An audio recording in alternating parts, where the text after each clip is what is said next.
First बच्चे लोग paper ख़राब करके आते हैं, उसका असर सेकंड पे आ जाता है। सेकंड ख़राब करके आते हैं, फिर उनकी उम्मीद ही टूट जाती है।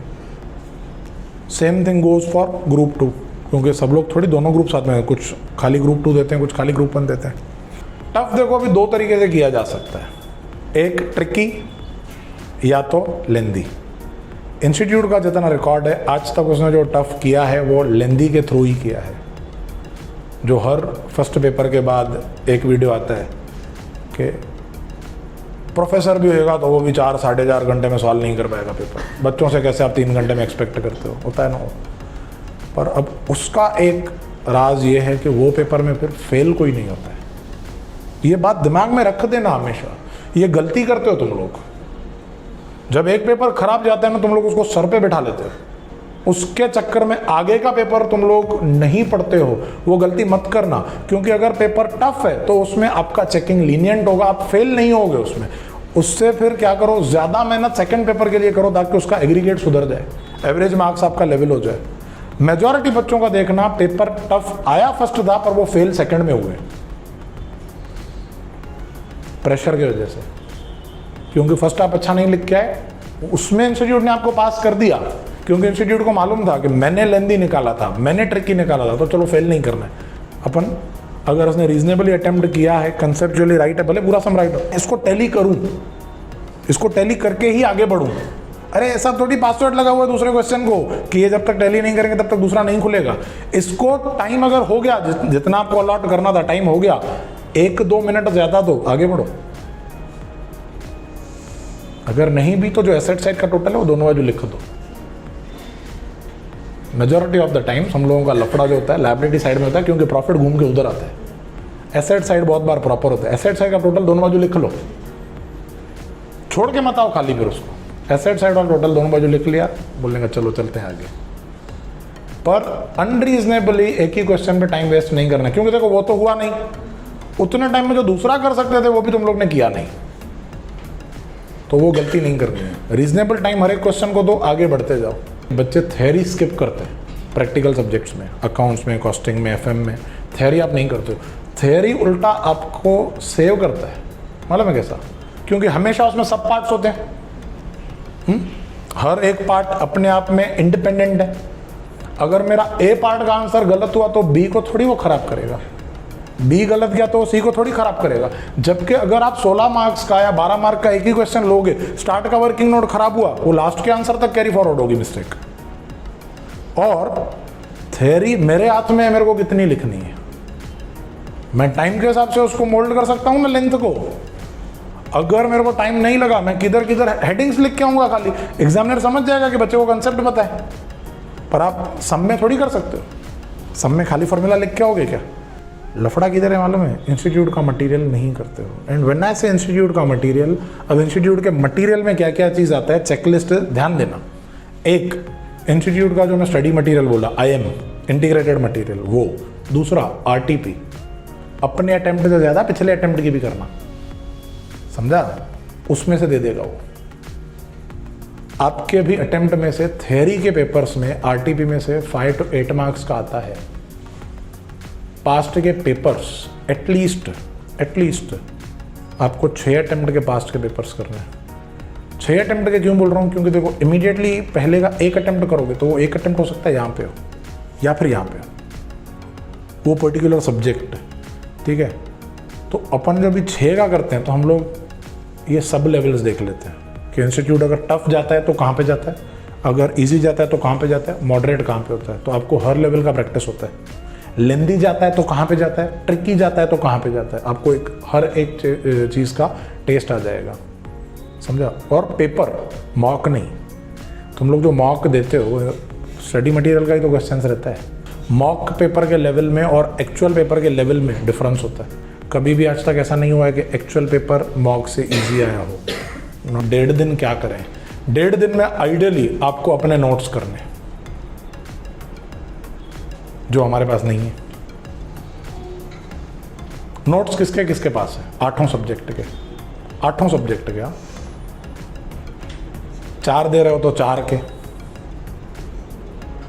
नोट्स अपने बनाए हुए हैं। नोट्स अपन क्या करते हैं, दूसरे का ले लिया, ऑनलाइन कोई PDF पढ़ा था वो ले लिया, लो, कोई उसमें ख़राब बात नहीं है लेना, पर वो नोट्स को आपको एक बार फिल्टर करना होता है। वो जो नोट्स जिसने भी बनाए हैं उसने अपने लेवल पे बनाए, उसको जो चीज़ टफ लगती है उसने वो लिख के लिया है, उसको जो चीज़ इजी लगती है उसने वो नहीं लिखा उसमें। आपके और उसके टफ और इजी के पैरामीटर्स अलग अलग हो सकते हैं। तो जब आप वो इंस्टीट्यूट के मटेरियल से पढ़ रहे हो, आपको नोट्स में एडिशन डिलीशन करते जाना है। वो फाइनल नोट्स आपको 1.5 दिन में पढ़ने हैं। दूसरी बात मैंने बोली, आपके पास फर्स्ट और सेकेंड रीडिंग के टाइम के सिलेक्टेड क्वेश्चंस होने चाहिए कि ये चैप्टर में ये टफ क्वेश्चन था, ये मेरे को करना है, ये क्वेश्चन, ये चैप्टर में ये टफ क्वेश्चन था, ये मुझे करना है। वो क्वेश्चंस आपके पास होने चाहिए जो आप 1.5 दिन में करोगे। अगर नहीं निकाले हैं, ये रीडिंग में निकाल लो, ये रीडिंग में निकाल लो। ये भी एक डाउट आता है मेरे पास बहुत बार बच्चों का, सर आंसर लिखें कैसे? लॉ में या टेक्स्ट में जो केस लॉज वाले क्वेश्चंस आते हैं, आंसर कैसे प्रेजेंट करें? अगर कॉन्फिडेंट हो, आपको पूरा प्रोविजन पता है, आप जो सोच रहे हो एग्जैक्ट वही आंसर है, पहले डिसीजन लिख दो। Mister x being a director is guilty for fraud, लिख दो फर्स्ट लाइन, ठीक है। फिर नीचे कंपनीज एक्ट का प्रोविजंस एक्सप्लेन करो, जिसके बेस पे तुम लोग अपना आंसर फ्रेम कर रहे हो। फिर उन प्रोविजंस को उस ऊपर के दिए हुए क्वेश्चन के साथ कनेक्ट करो। In the given question, mister x being a director of XYZ company has committed such fraud and this is punishable under this section as mentioned above, hence Mr. X is guilty। वापस से last में decision लिखो। अगर confident नहीं हो, ऊपर का decision हटा दो, बाकी पूरा आंसर सेम रहेगा। और अंडरलाइन ज़रूर करके आओ, किसको? प्रोविजन को जिसके बेस पे आंसर लिख रहे हो, सेक्शन को जिसके बेस पे ये कर रहे हो, और लास्ट में अपना फाइनल आंसर। बहुत सारे बच्चे ये टाइम में अभी जो 1 महीना पढ़ा है, स्ट्रेस में आ जाते हैं, पढ़ाई की हुई रहती है, फिर भी लगता है कि ऑप्टिमम नहीं है। मत लो टेंशन, नॉर्मल है, सबके साथ होता है। ऑन दी अदर हैंड आप पॉजिटिवली सोचो, जहाँ पे भी बैठ के पढ़ते हो ना, ठीक है, वहाँ पे एक पेपर प्रिंट आउट लगा दो, I will clear in November 22 attempt. Daily basis पे वो देखो, खुद को बोलो उठ के, समझा? डेफिनेटली क्लियर होगा। बात आती है ग्रुप 1 ग्रुप 2 की। देखो अभी वो तो डिसीजन तुम लोग का हो चुका है, एग्ज़ाम फॉर्म भरा जा चुका है, पर दूसरे किसी को भी गाइड करना हो, या समझो अभी तुम लोगों में से किसी ने सिर्फ एक ही ग्रुप ऑप्ट किया है, दूसरा बाकी है, पेपर जैसा ही ख़त्म होएगा, 1 हफ्ते के बाद दूसरे ग्रुप का पढ़ाई चालू कर देना। जो ग्रुप रिमेनिंग है ना, उसका पढ़ाई चालू कर देना। जैसे रिजल्ट आने तक तुम लोग का वो ग्रुप प्रिपेयर हो जाना चाहिए। देखो कंजर्वेटिज्म खाली अकाउंट्स में नहीं होता है बे, अरे लाइफ में उसका ज़्यादा एप्लीकेशन है। Record the expected loss, fail हो गए, रिकॉर्ड करके चलो, फिर पास हो जाएंगे तो उसको तभी रिसिप्ट बेसिस पे अपन रिकॉर्ड करेंगे। उससे क्या होएगा, अगर आपने रिजल्ट तक अपना सेकंड वो ग्रुप प्रिपेयर करके लिया तो आपकी पढ़ाई हो गई, एक रीडिंग हो गई, आप पास हो गए रिजल्ट में, तो आपको उसको पॉलिश करने का टाइम मिलेगा, समझा? रिजल्ट के बाद वाले पीरियड में 2-3 टेस्ट दे देने का, 2-3 बार मॉक देने का, रीडिंग्स मारने का एक्स्ट्रा। पर अगर समझो तुम लोगों ने पढ़ाई नहीं किया, रिजल्ट आया नेगेटिव आ गया, वही टाइम में डबल सब्जेक्ट्स प्रिपेयर करने पड़ेंगे। जहाँ पे 4 हैं वहाँ पे 8 प्रिपेयर करने पड़ेंगे। इतना अपने अंदर कंट्रोल होना चाहिए। अगर हम लोगों ने अभी डिसीजन लिया है एक ही ग्रुप का, तो सेकंड ग्रुप मेरे को ऑलरेडी जब पता है कि मुझे मई में वो देना ही है, तो मैं क्यों टाइम वेस्ट करूँ?